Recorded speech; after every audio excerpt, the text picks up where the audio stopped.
Let's work on some basic core stabilization moves.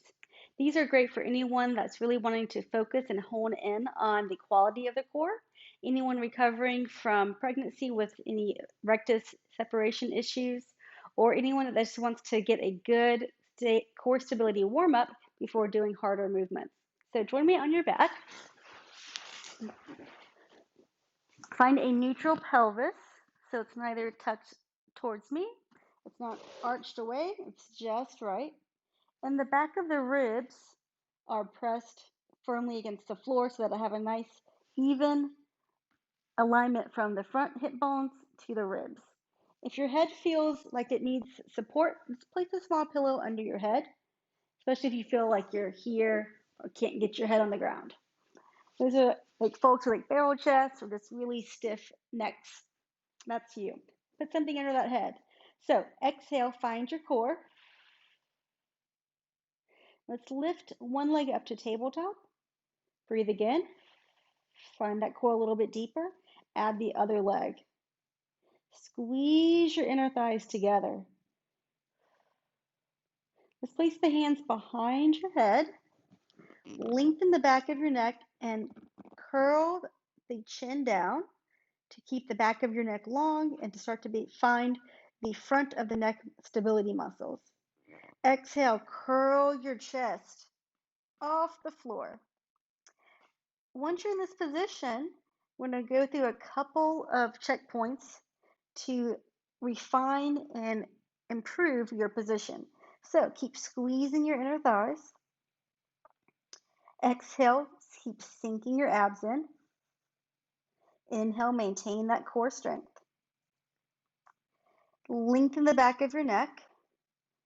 And as your neck lengthens, allow your shoulder blades to drop down or glide down away from your ears. And then can you curl up a little bit higher? Check in with that core. Can you squeeze your inner thighs more? Deepen your abs in towards your spine. Lengthen your neck and lower your shoulders. Maybe curl up a little bit higher. Ideally, you get far enough that you can just barely touch the tips of your shoulder blades against the floor while still having a nice long neck. We're going to leave the knees right where they are. Inhale, lower. Exhale, curl up. Inhale, lower. Exhale, curl up. Make sure you're using your abs to do this movement and not your head or your arms. My abs are shaking. I have pretty strong abs, but they're still working crazy hard. Now hold this position. Keep gliding your shoulder blades down. Can you let go of your head and lengthen your arms by your side? As you're reaching your arms, notice if you have tension across your chest, and can you think of widening your collarbone? That way you'll have a little bit more tension between the shoulder blades in the back and less in the front. Now, can you crunch up a little bit higher? And come right back down. Whew, how'd that feel?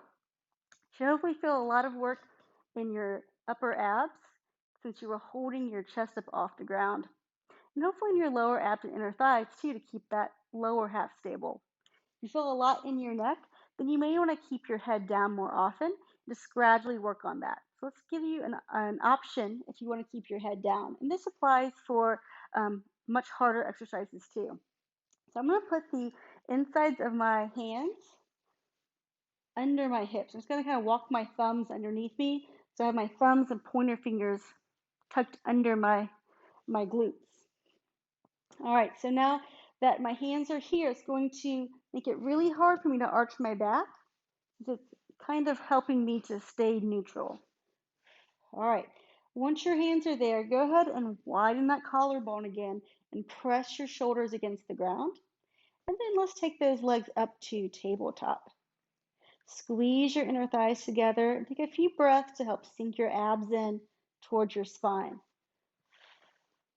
Perhaps you've noticed by now that squeezing your inner thighs helps to engage your core a little bit deeper. So it's always a good strategy to combine abs and inner thighs. All right, so now that my hands are underneath me, try lowering your legs away from you and then bring them back up. Now notice the point that your abs have to work a whole lot harder and then come back up. I'm purposely moving slowly and with control and not touching my toes to the floor, so I'm constantly having to work. Let's add in some breath. Inhale on the way down, exhale on the way up. Inhale on the way down, exhale on the way up. One more time, inhale down, exhale up. Whew, pull your knees in, give them a hug. How did that feel? Now I chose to inhale down, exhale up so that you were exhaling on the hardest part. And that still felt quite challenging. There's plenty of ways we could make it easier, but let's just change the breath. So hands under the hips again, legs up to tabletop. Take a moment, just find those abs. Now we're only going to move on the exhale. So inhale to prepare, exhale, lower. Pause, inhale, exhale, lift. Pause to inhale, exhale, lower. Pause to inhale, exhale, lift.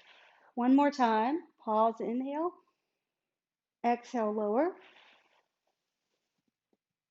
Pause, exhale, lift. All right, so hopefully you noticed that by changing the breath, it made it feel different. You may have had more challenge holding your legs down low on the inhale, but hopefully the exhale made the lift a little bit smoother and easier. So some easier, some harder. Let's try another variation, and this will be easier in some ways. So if you feel a lot in your hip flexors, the hip creases on that one, this might be a good alternative as well. So come back up to tabletop. Leave one leg right where it is and lower the other leg away. So just one at a time. Lower your leg as far as you can control, but don't touch the floor. But come right back up. Lower the other leg down. And they come right back up. Just keep moving through these one leg marches. And the most important thing to think about is keeping your core engaged and breathing. But once you've done that, bring your attention to the leg that's not moving. Is it staying completely still as the opposite side lowers and lifts? Sometimes that knee wants to travel in towards your chest. And that's going to make it easier because that top leg moving is counterbalancing. Can you truly isolate only one leg at a time? Finish up your set and come all the way back in. Whew. All right, let's try moving to the head again. If you need to keep your hands under your hips and leave your head out of it, that's totally fine. But let's give it a go if you're up for it. So exhale, engage your abs, pull the ribs down. Use your core to lift your head, neck, and shoulders off the ground.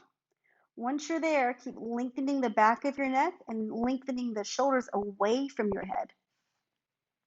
All right, legs to tabletop. Extend one leg out and then bring it right back in.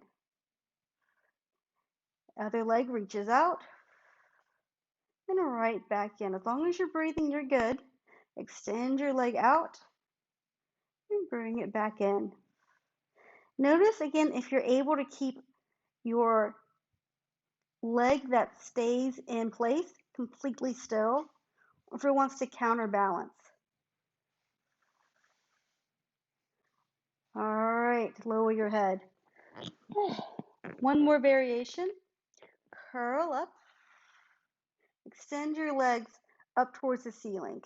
If your hamstrings allow you to straighten your legs, if they need to be a little bit bent, that's okay too. But ideally, they're straight and elongated. If they're bent, still try to lengthen through your legs even if they're a little bit bent. All right, keep an eye on your tummy. It should stay flat. Lower your legs to the point that you feel very challenged while still keeping your abs flat, and then slowly bring your legs right back up. Let's inhale on the way down. Exhale right back up. 3 more. Inhale, lower. Exhale, lift. Inhale, lower. Exhale, lift. One more time, lower and lift. Over time, you can go all the way to the floor. I'm having to work really hard to keep my abs flat. Most folks in this point are going to arch their back, especially if you don't warm up. And that's going to create a lot of dysfunction and tightness in your hips. It can cause pain and even injury. So hopefully that all made sense and you feel a good ab burn in a productive and healthy way.